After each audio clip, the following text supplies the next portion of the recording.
Hey, good morning, guys. So I got a question right off the bat here, and get right into this. Are you doing life on your own? Are you in any way fellowshipping with your brothers? Are you taking the opportunity to find out what their needs are? Are you showing up on church, doing some glad hands, shaking their hands, and being like, "Hey, I did my part. Check off the box. Went to church, heard a message, and went home, and went about your business." Um, I realized today just how important brotherhood is to me, but it's even more important to Jesus Christ, to God. I think He has called us, and I can show you in the Bible, and we'll read a few verses here in a bit, but I can show you just how important it is to God. But is it important to you? Are you looking around the church in which you attend or don't attend, seeing these guys that you think got their lives together, everything looks good on the outside, they got their job, they got their career, they got their kids, they got a beautiful wife or whatever it is, and you assume they go home to this happy family, they go home to this happy house.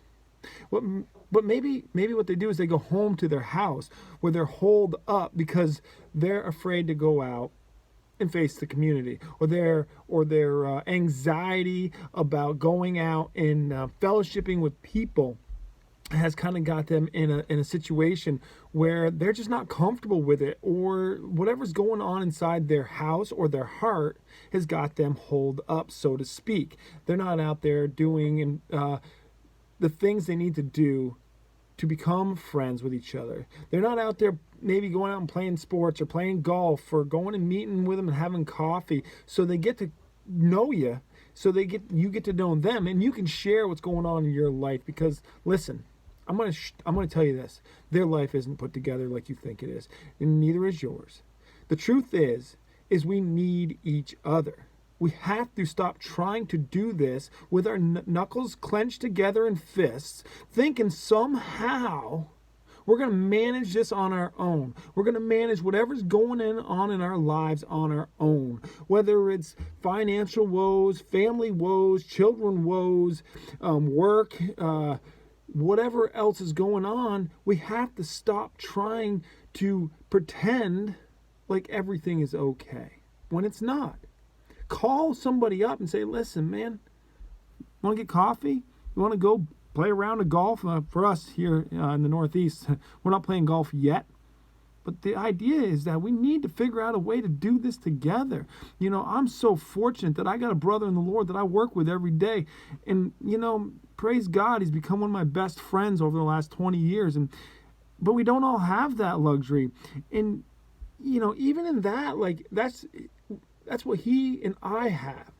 That doesn't mean the people around us don't need us to come alongside them. And so I wanted to kind of look at the truth about the way we should feel about those that we're doing life with as brothers in the Lord, or if we're not doing life with our brothers and sisters whom we go to church with, whom we should be fellowshipping with, but yet we show up, shake their hand, say, "Oh, it's great to see you. We should get together sometime," but we don't, do we? Do we? That's the truth. We don't. I mean, now and then, but it's rare. So this is what Paul is saying to, John is saying in 1 John 1. "By this, the children of God and the children of the devil are obvious." Okay, what he's about to talk about is loving your brother. But listen, he says that the children of God are obvious and the children of the devil are obvious. "Anyone who does not practice righteousness is not of God." He's saying you got to practice righteousness. Learn to endure righteousness. You have to build it up. You have to build up your righteousness. You're practicing to be more righteous. You're not just given righteousness. While we're righteous in his eyes, we have to practice being righteous, okay? That we have to practice. "Anyone who does not practice righteousness is not of God, nor the one who does not love his brother." It doesn't say to practice loving your brother. It does not say that. It says to practice righteousness. We are called to love our brothers. "For this is the message which we have heard from the beginning, that we should love one another." The beginning meaning when Jesus tells his disciples way back in John 15:17, as he's sitting at the Last Supper, he's about to go and die on that cross. And this is what he's saying to his brothers at this point. Not his disciples, not, these guys that are just following him, but he calls them brothers. And he says this is what he's going to give them the new commandment. He says, this I command to you, that you love one another. And again, he's talking to the disciples about loving each other. Come alongside each other. He's telling them you cannot do this on your own. Your strength will fail. Even as godly men who don't have the strength in ourselves, and we have to look to Jesus for that strength. But he's saying we can't do that even alone. That we're going to fail at as well. We must love one another. So, guys, ladies, stop pretending like everything's okay. Stop going to church and putting a brave face on. You need to ask your brother for some help, then you need to go and ask him for some help.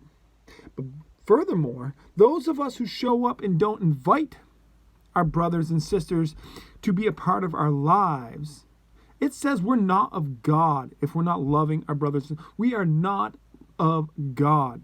This is a commandment. The new commandment he gave us is to love one another. Disciples, fellowship in believers. It is imperative that we come alongside one another. It's imperative that we do this together, that we bear our hearts with one another, and we come to trust each other.